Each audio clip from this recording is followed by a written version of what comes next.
내 아이는 처참하게 죽었는데 저 아이는 왜 저렇게 해맑게 웃고 있지? 가장 먼저 피해자분들이 하시는 얘기는 제가 뭘 잘못 살았나 봐요. 제가 뭔가 잘못하지 않고서는 이런 일이 생길 리가 없어요. 이분은 살인사건으로 아이를 잃으신 분인데 이게 처음에는 공포, 불안 이런 게 없으셨어요. 왜냐하면 아이에 대한 어떤 상실에도 이런 게 너무 큰 상태였는데 시간이 지나면서 공포 반응이 올라오기 시작하셨고 그것과 비슷한 시기에 분노가 올라오기 시작했어요. 왜 하필 나여야만 하지? 라는 생각이 드는 거죠. 그래서 다른 아기들을 보면 내 아이는 처참하게 죽었는데 저 아이는 왜 저렇게 해맑게 웃고 있지? 이게 일견 굉장히 비정하게 느껴지지만 사실은 너무 당연한 것이기도 하다는 거예요. 이분은 이 말을 남들에겐 절대 입 밖으로 내놓지 않습니다. 자기가 비난받을까 봐. 그래서 우리가 흔히 불안 공포만 생각을 하시는데 분노, 여기에 더해서 충동 조절 장애도 많이 생기세요. 근데 범죄 피해 후유증의 회복을 촉진하는 가장 중요한 요소는 주변 사람들의 지지예요. 정서적 지지와 지원이거든요. 근데 처음에는 굉장히 많은 지원을 제공하지만 이분들이 시간이 지나면서 다른 사람들은 이미 트라우마에 대해서 좀 둔감해지고 있지만 본인들은 제 경험을 통해서 사건이 과거가 아니에요. 이분들한테는. 직접 경험자의 경우는 현재 진행형으로 경험되거든요. 하지만 주변 분들은 이미 기억에서 흐려지기 시작했고 이제 탓을 하기 시작해요. 이제 좀 그만하지?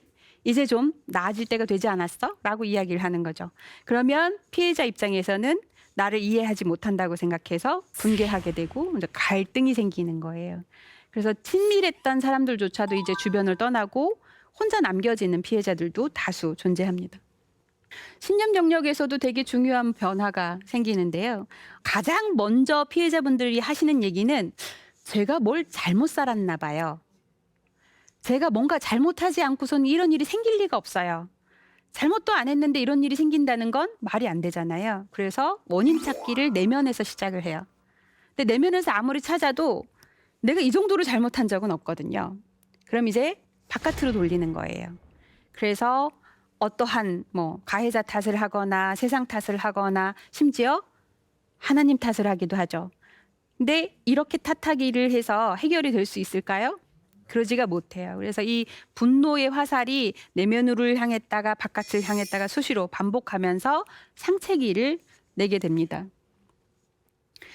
그다음에 자기가 본인이 이런 벌을 받을 만큼 나쁜 짓을 하지 않았음에도 불구하고 범죄가 발생했기 때문에 흥미로운 건 본인이 특별하게 운이 나쁜 사람이라고 생각한다는 거예요. 그래서 자신의 이 운 나쁜 게 남에게 옮을까 봐 혹은 자기가 이렇게 운이 나쁜 사람이라는 걸 남이 알까 봐 혹은 많은 주변 사람들이 아우 어쩌다 그런 일을 당했어? 라고 말을 해요. 그럼 그건 뭐죠? 무슨 그런 일을 당할 만한 행동을 어쩌다 그런 짓을 했어? 처럼 들리는 거예요. 그러니 내가 범죄 피해자라는 걸 주변에 알릴 수 있을까요? 알릴 수 없어요.